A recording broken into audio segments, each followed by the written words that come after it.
Hey guys, it's Starkman coming at you with another game of Minecraft. And dawn breaks on our world.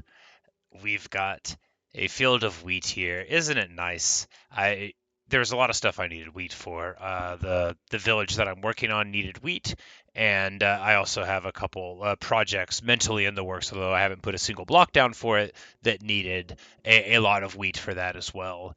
Um, no, it's not a one-to-one recreation of everything in Assassin's Creed, so you can jump onto hay bales, although that would be cool.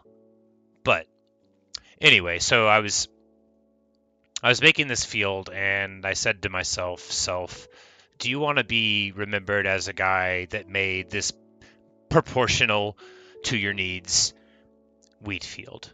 And I decided no. Oh, this is another one of my cats. This is Belladonna. Say hi to everybody, Belladonna.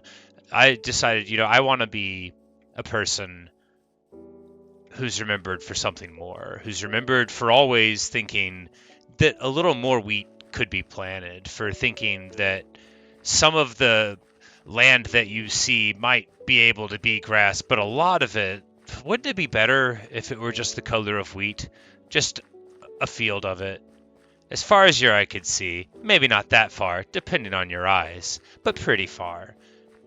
Anyway, I hope that's one of the ways that I could be remembered. But I don't want to be remembered solely as a person who's got some sort of chauvinism for wheat. I mean, the cereal crops are great, but I think there's plenty of nobility in the root vegetables too. So accordingly, we also planted what I would call an average amount of beetroot here. Pretty swag. You can eat it. You can throw it on the ground. You can even make dye out of it. Pretty cool sort of vegetable. A few sheep there, nothing special. Just to keep them from running off or from getting scared. And then over in this direction, what I would call a small amount of carrots. And then a little bit more beets going on. We do a little crop rotation, just whatever's handy there. And then, we also got what I would describe as an average amount of potatoes. And that's what I've been working on. These are my crops, and I obviously it's nothing special, but I've only been doing it for one day. Oh look, a villager child has been born. They are excitable little dudes. They caper and sing. They're fun little guys. But I'll tell you what they don't do, and that's have to have jobs because we care about workers' rights here, very important. And we're not going to have child labor in any village that we are affiliated with. It's, of course, not my village, it's the village of the people, by the people, and indeed for them. Uh, they have gradually taken over many of the beds. They have taken over many of the profession blocks. I didn't build any over there. Thank you to the people who have been, giving me the tips in the comments. It's awesome, very helpful. Uh, I'm not going to look it up on Google, but I will read what you write, and pretty insightful. Sometimes really really delighted whenever I see a little notification there. Anyway, not talking about metrics a lot. I don't have a lot of respect for that as a anyway, dropping it. But I didn't make any new profession blocks. I gradually had them come over onto this side, all of their own accord. I daisy chained beds across the land bridge. They're all made of land, and there's a blacksmith that sells diamond hose for like a couple of emeralds. I've got one of the farmers is max level. He's got a little diamond on his belt so that you can recognize him. This one is merely a gold bro, and so I could sell him some beats or whatever. But one of them has a diamond, and that was the guy that buys wheat. And me and that guy were quite close. We were partners in agriculture and commerce, and I feel like we could both feel happy with the results of what we had. This guy is my man. So this axe, I haven't bought it yet because it's a lot of emeralds, but it's got unbreaking too, which I mean, I bet it means it'll still break, but a diamond axe lasts for like a really long time, so I bet that one lasts even longer. 22 emeralds, when I first saw it, I had a bit of sticker shock, but now that I know I can just like casually sell a bunch of stuff and get emeralds um, that you can grow in a field. And these absolute madmen just like throw them around.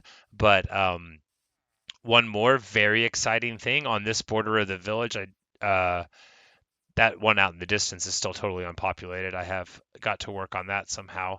But here, as the grass gets weird at the border of this area and very strange sort of stuff is going on, we've got turtles.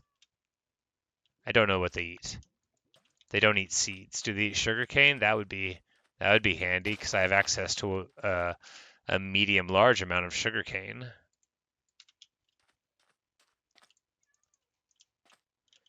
Maybe they don't need my help to eat. But yeah, so there are turtles over here. I don't think my cat is going to hurt them, but you can never put it past a feline to decide that someone is in their way. But this is a border of a place that I hadn't been to yet, and so even just this close, we can see as the grass shifts that that's where we're going to get random mobs again. And we got a pig up in the hills there, and we don't have to travel too far to have the living, breathing world back again. And as you can see from all of these villagers just running around and doing their thing in random houses, I'm gonna have to start building some more profession blocks so that they can, self-actualize. We've got plenty of iron golems. It's a nice little place. I do need to work on that village over there. I don't know how we're gonna work that one out. The villagers don't like to swim. I'm loath to like force them into boats. Anyway, it doesn't feel great, but I'm sure it's a standard behavior. Since I could get my cat into a boat, I imagine you can get other mobs into them too. That would make sense. I did get a dog in a boat one time, unless it was a wolf. It's hard to say. But anyway, what's the hotkey to? There we go. This is what it looks like from above. I don't play in creative mode, but I do sometimes jump into it to see what things look like. But yeah, that's the field, and then we've got the root vegetable fields there, and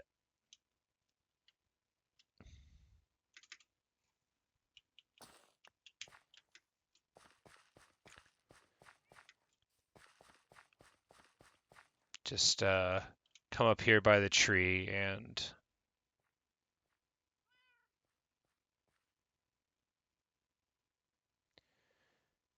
I've just realized that's funny.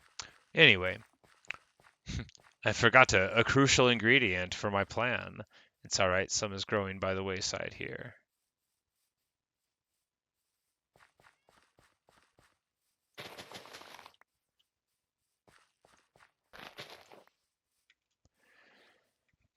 So this is what I was doing with my whole day. I was planting all these crops. I had a really good time. It's a day that's tough for me.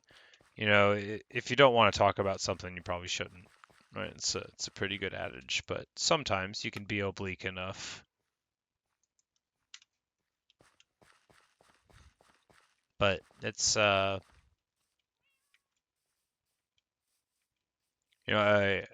I don't think I've ever given people the impression that I have like an easy time going about life. I do my best. I have struggles. Everyone does, but you know, mine are very real to me, and other people's are quite distant, as is the case for most. Where am I even going with this? I know I always end a video with thanking you for watching and listening. And if you somehow want to watch to the end, that's usually what you'll hear. Sometimes I'll go off on a tangent afterward, but that's part of my little sign off. And I do mean it. You say a thing automatically for long enough, there's always a danger of feeling insincere about it. But